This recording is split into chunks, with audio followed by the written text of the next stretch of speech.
My lady and I were on a trip to Carmel, California one sunny summer day to do some shopping and exploring. I stopped to have the car serviced at a gas station. This young man, about 18 or 19, I would guess, came bouncing out to the car with a big smile and he said, "Can I help you?" I said, "Yes. A full tank of gas, please." Well, not only did he fill the tank with gas, he checked every tire, washed every window, even the moonroof, checked everything, and all the time he was working, he was whistling and singing. My lady and I couldn't believe all the service and his obvious happiness.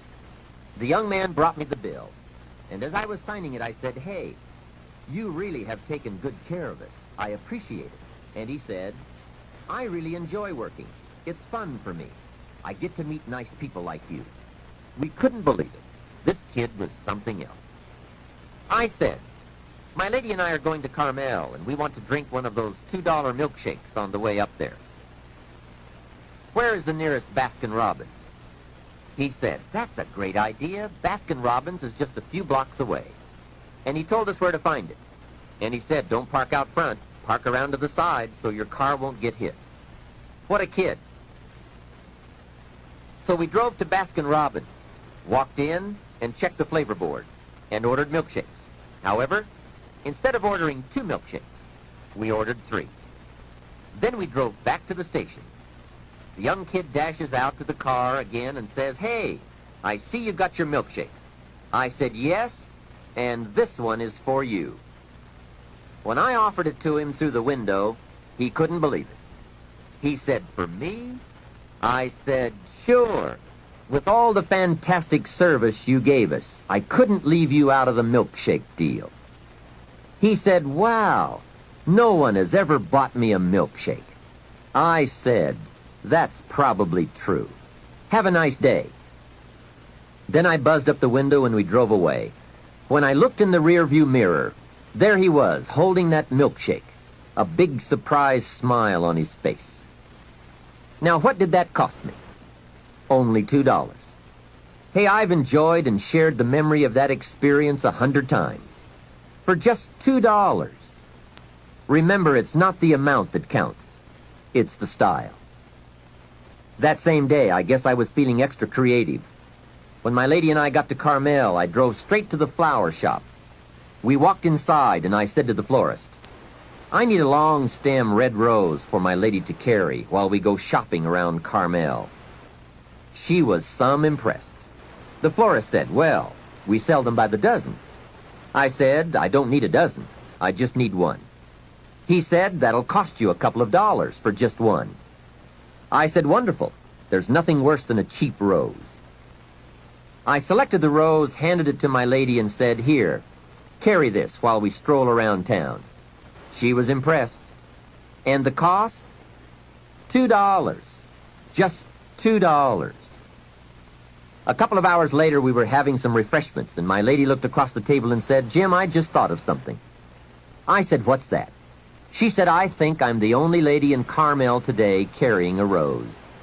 I said, "That's probably true." For $2, can you imagine $2? Remember, it's not the amount. Hey, just 2 ideas and a total cost of $4 for unique experiences and sweet memories. Just 2 modest examples of how easy it is to put style in your life. Make sure you don't miss out. Don't miss anything you can enjoy. Be sure you live your life in style. Here's something else to think about. Did you ever hear where the expression tip came from? As in tipping the waiter or waitress in a restaurant. Mr. Schoaf taught me that it began as a symbol for the phrase, "to ensure promptness." Now, Schoaf said, if a tip is to ensure promptness, when should you give it? Answer, up front. See, I didn't know that. I said, no, you have lunch, and if you get good service, you leave a good tip. If you get lousy service, no tip. And he said to me, no, Mr. Rohn.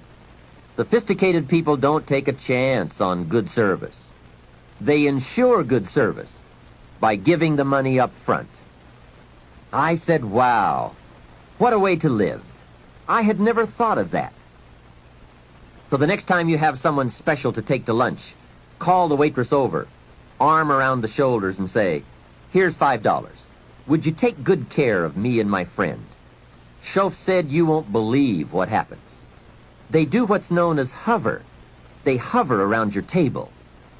Without the insurance, you are usually looking around saying, "Where is my waitress? Has she gone on a break?" Same money, different style. One last major point.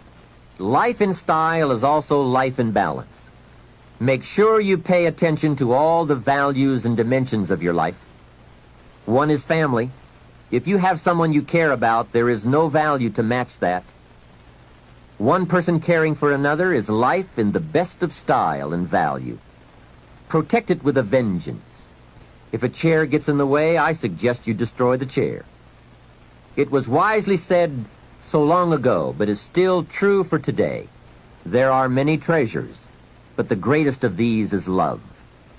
Better to live in a tent on the beach and have a love affair than to live in a mansion by yourself. Ask me. I know. Family must be cultivated like an enterprise, like a garden.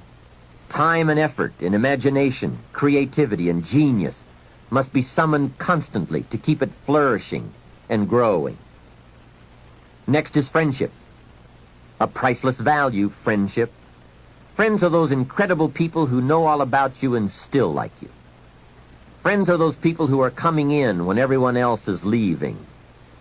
And, as someone once suggested, be sure to make the kind of friends on your way up who will take you in on your way down.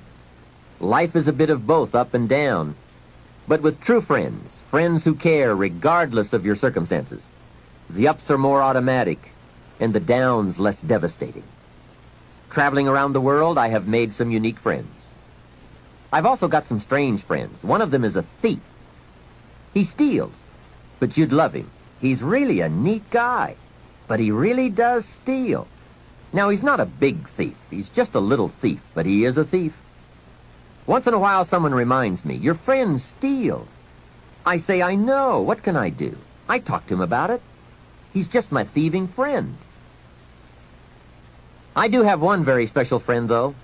If I was stuck in a Mexican jail and accused unduly, I would call this friend. Guess why I'd call this friend? He would come and get me. Now that is a friend. Someone who would come and get you. Guess how much you would spend to get me? Right, as much as it would take. Guess how long you would try to get me out? You're right, as long as it would take. That is a friend, someone who would come and get you. Now, I also have some casual friends who would probably say, "Call me when you get back." I guess we all have some of those friends. But friendship is so vitally important to those in search of the good life. Make sure your friendships get the attention and the effort they deserve. Properly nourished, they will give back to you that priceless treasure of both pleasure and satisfaction called the good life. And remember, the good life is not an amount. The good life is an attitude, an act, an idea, a discovery, a search. The good life comes from lifestyle that is fully developed, regardless of your bank account, so that it provides you with a constant sense of joy in living and fuels the fires of commitment to all of the disciplines and fundamentals that make life worthwhile. What is wealth without character? Industry without art? Quantity without quality? Enterprise without satisfaction? Possessions without joy? Become a person of culture to add to the whole culture, for we are most certainly a product of all the values of our community and country. Become that person of unusual substance that brings an added measure of genius to the whole, so that our children and the children of many will be the beneficiaries of the treasure. There are three major parts to life change. First is knowledge, second is emotion, and third is action. When all three come together in a unique way, we call that the day that turns your life around. Hopefully, from all that you have heard in this album, it has added to your knowledge a blend of your experience, the experience of others, And now my experience. I hope I have brought you some wealth of knowledge.